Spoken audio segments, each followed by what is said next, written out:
Herzlich willkommen. A warm welcome to the Körber History Forum and a warm welcome to today's first spotlight with Geert Mak, the journalist, the author, the historian. Good morning, Geert Mak. I cannot see you yet, but I think this is soon going to be the case. Good morning, Geert Mak. Where can I welcome you? Where are you?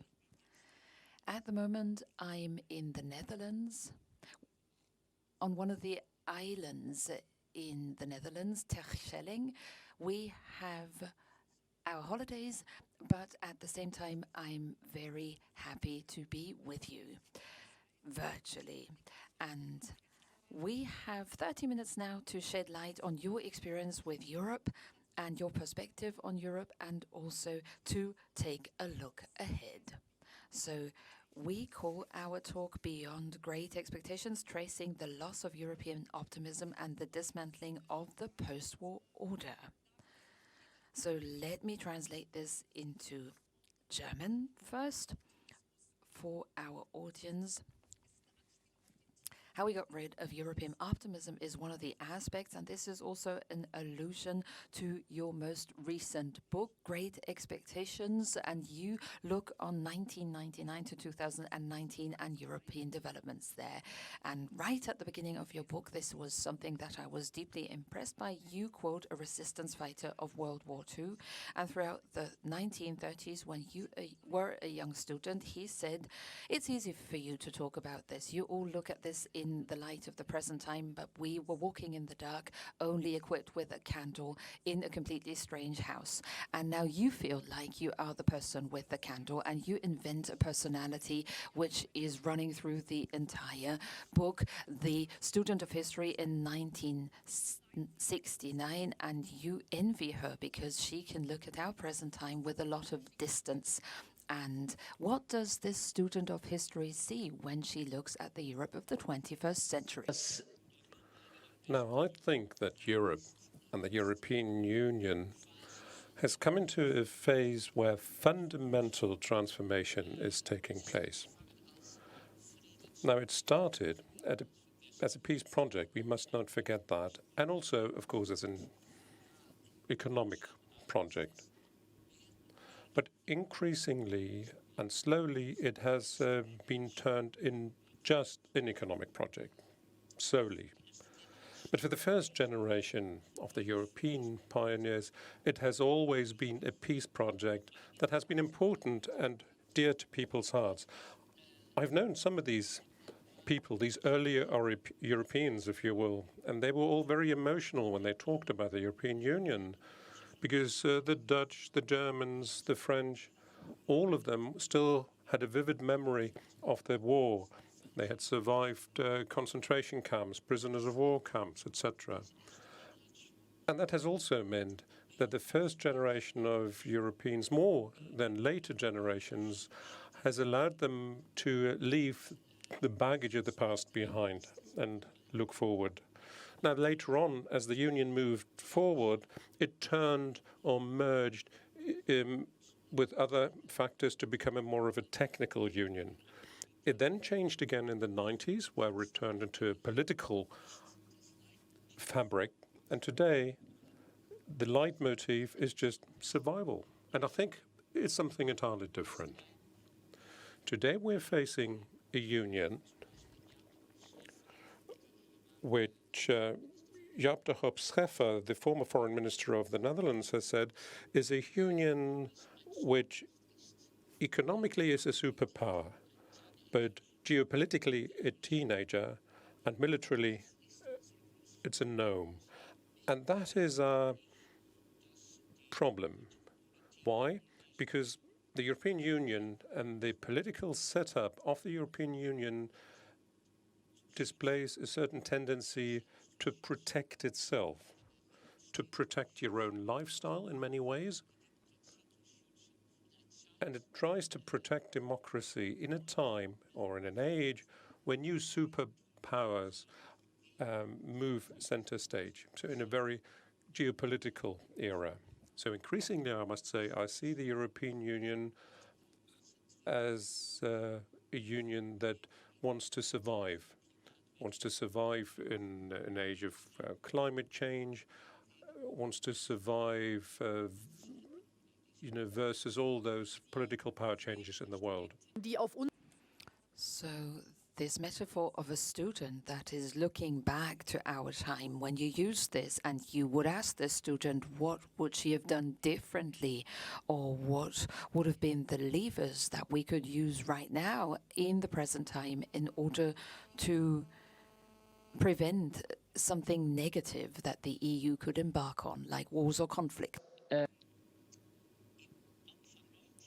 I think in the early 1990s, the European Union has made a number of fundamental mistakes. John le Carré, who we all know as an incredibly excellent writer, but at the same time, he was a very smart, acute geopolitical mind. And he said after the fall of the Berlin Wall in Europe, there were 4 or 5 years about that would have given us an opportunity to build up a new Europe. But we, in the West, had thought we had won. Well, it's true, our philosophy has won, is what many people said, and neoliberalism dominated everything. And now we are paying that high price for this neoliberalism, which still harks back to the early 90s. Now, of course, people have come to see enlarging countries in the age of neoliberalism. That is true, but we've built up, if you will, constructs that are not fully implemented. Now, in the sense that we've built up a common currency, the euro, without really sharing a fundamental financial agreement on which this currency is based, and also a union. Now, take Schengen. We opened our borders without really integrating our societies. I mean, there are many more examples. And especially in the second decade, and I need to apologize for my Dutch German here. So between 2010 and 2020, we've seen multiple crises that are always related to this incomplete design of the European Union in the 1990s, and those mistakes that have been made at the time. So now we come back to what's happening now. We're standing on our feet again, and now we really need to understand what needs to be done to integrate Europe. You published 2 books on Europe with a time lapse in between, so you had a view on the 20th century before, and now you had the Great Expectations. And how did your view change? Also, in the light of your travels, are you disappointed about what has turned out of this project? You just mentioned a couple of points that might allude to disappointments or possible mistakes that you made. So how did your view change? Well, both is true, I think. Because I'm disappointed. Because I was involved in that process myself. I was, like that person clutching a candle, navigating the dark. So yes, I must say I was disappointed to see and witness that many countries and heads of government have not really embraced the opportunity to improve the organization or the setup of the European Union, to restructure it and structure it properly. Because that would have been a necessity to survive. All of us in Europe can only survive if we are one. There's always been this controversy between the national political system and the European, political theater, if you will. Well, today it's the national debate that has won, and that's really a shame. Many politicians, not all of them, but many of them, find it hard to leave their own historical baggage behind and move ahead, especially those nationalists. But on the other hand, it's true to say that the European Union has been an incredible peace project. If you just remember where we're all coming from, what these European countries have gone through in the past decades and centuries. My Dutch colleague, Mrs. Reuter, has always said that in the past, all European countries, almost every generation in those European countries have waged war on each other. France and Germany have always been sending, soldiers into each other's country, as you remember. But now you see that,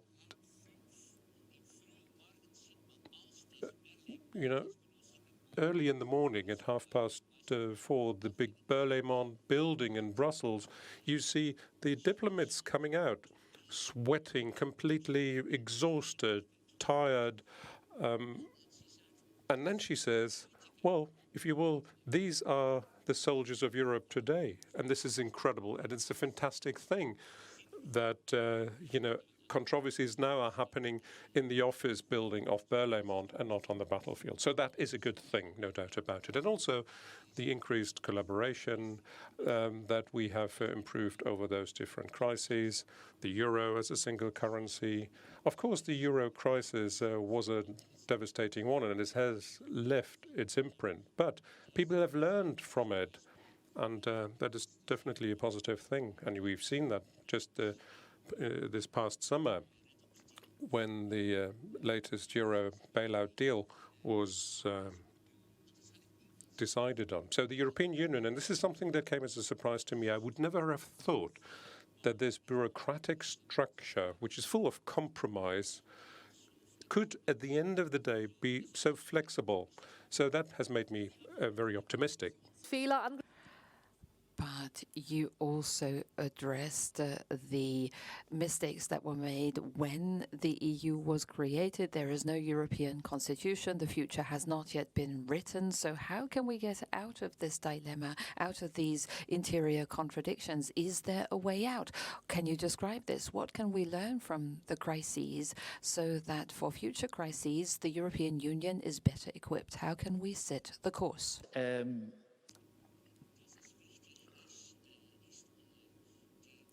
I think it is important to simplify the European structures and make them more flexible. Well, take the big issue related to Brexit.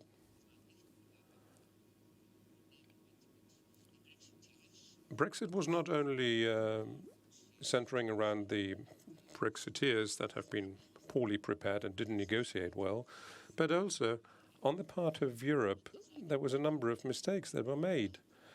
In a way, Europe has won, you could say that, but it harks back to what happened in the early 90s.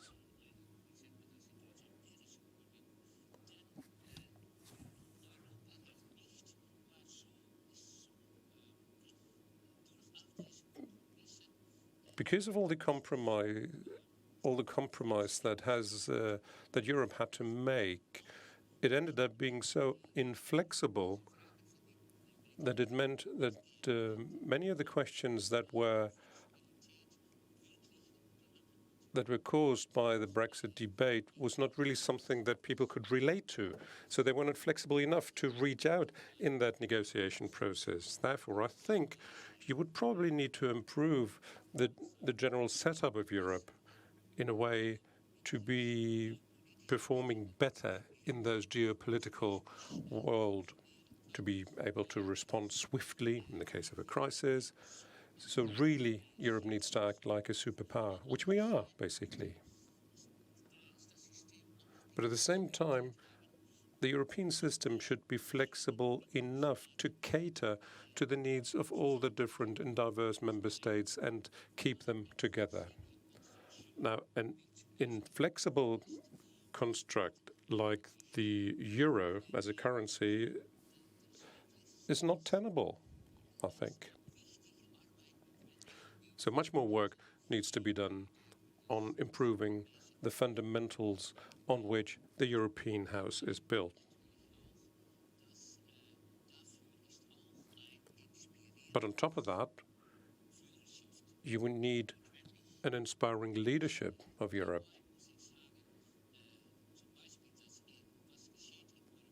Now, what is now happening in the European Parliament is very interesting, very often so. Also, proposals made by the European Commission can be very interesting. But conversely, when I'm looking at what we call the Sofagate situation, when Erdogan received Michel and von der Leyen in Istanbul, that means, look, these are our European leaders. And how can this person, Mr. Michel, be allowed himself to be treated is not something that I thought was acceptable. And just the personalities of people, of our European leaders, are crucially important, I think. We need people and personalities to get us through this crisis situation in order to build up legitimacy and retain this legitimacy in Europe. We need more inspiring people, is what I'm saying. So you are asking for more flexibility, and on the other hand, you are describing the EU as a superpower. So how can the EU grow into this role? You say we need charismatic personalities in the leadership, but what do we also have to change in the organizational structure of the EU? What have we learned from the crises, the Euro crisis, the refugee crisis, and now the health crisis, the COVID crisis? So how can we reshape the future? A new constitutional treaty, maybe? Well, I think yes. At the end of the day, we need a new constitutional treaty. The European Union, as I said before, is a learning organization. The sofa crisis, if you will, is a case in point here. You shouldn't forget that the European Commission exactly did what it had to do, namely nothing. Why? Because the member states always said, well, healthcare is our national sovereignty, we don't want to have any interference from Brussels. And then all of a sudden, this turned out to be a large international problem. And I must say, after having made a number of mistakes, the European Commission actually made amends and organized things really well, albeit with a number of mistakes, like with AstraZeneca. But I think a really good deal has been struck with Pfizer. 1.8 billion vaccine doses have been sourced, which is more than in America. So, and with that, I think Europe can not only help itself, also going forward, but also can reach out to other countries and supply vaccines to others. So that harks back to what I said before. It's about geopolitics. So Europe really can do something. Now, you see that in this past year or year and a half, Brussels has learned a lot, and that makes me upbeat. But the big controversy now centers around national leaders and international leaders, also the ones working out of Brussels, because we now slowly see the development of what some people have referred to as the European coffee house. Like when I'm in Austria or France or Germany, we often discussing about the same things that we do in the Netherlands. We're looking to Italy when the election campaigns are going on, and we take an interest in that. That is different from 20 years ago. But I still see those national leaders, national politicians that focus on what matters to them most. I mean, I see that, unfortunately, also in my own country. You would think, we're so much European and international, but still my national parliament half a day discusses on purely national issues that refer to, the matters of a village festival. It's like you're in a local fun fair and you're looking no longer than or no further than your national confines. We unfortunately see that in many countries.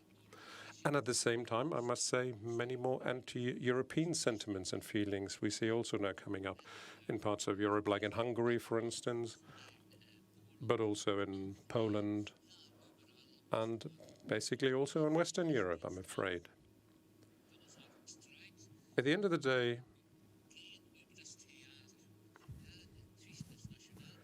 there are these competing forces between what you do in your own country and in Brussels. I think we need to help decision makers in Brussels more. This is the place. I mean, not for many or for all things, but for when it comes to the central concerns for the European Union, Brussels will be taking decisions. This is where this lively democracy should continue to exist. One of our participants, Heinrich Greff from the Andresy University, asks, don't we need a vision for Europe that can also mobilize the younger generation? And what could this vision be? He is also asking the Eastern European countries and the Central European countries of the EU that joined the EU after the fall of the Iron Curtain, that in those countries there is still, or towards these countries, there is still a dividing line. And what can the European Union do in order to overcome this dividing line? So this division that is still tangible, how can this be overcome?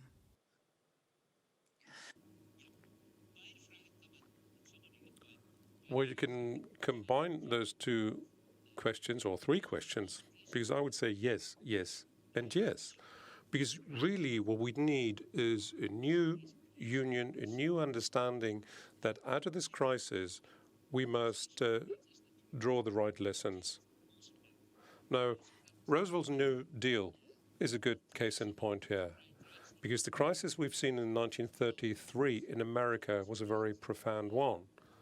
And Roosevelt used this crisis at the time not only to solve the immediate everyday problems, but also to create a foundation for a modern America, for a more social America, America that is trying to strike more of a balance. And I think that has made this New Deal very interesting in the sense that he used this crisis to move ahead forward. And I hope that the European Union could do the same using that simile, because Brussels should, after this pandemic, will move ahead. Obviously, we will always have situations that will be similar to pandemics, but we hope to get out of this by normalizing our interaction and look ahead. Because you see that already in the European reconstruction project, but this is not far-reaching enough, I would say. And also, Europe would need a new vision to embrace, because you want to inspire young people as well to share and get involved as well. Now I go back to what I said before. John le Carré said that we need to delve into the mistakes of the 1990s, but must never repeat them. The opposite is true. We must realize that now's the time that you build up in Europe together, you join forces, and you want to set the right priorities for the cohesion of the European continent.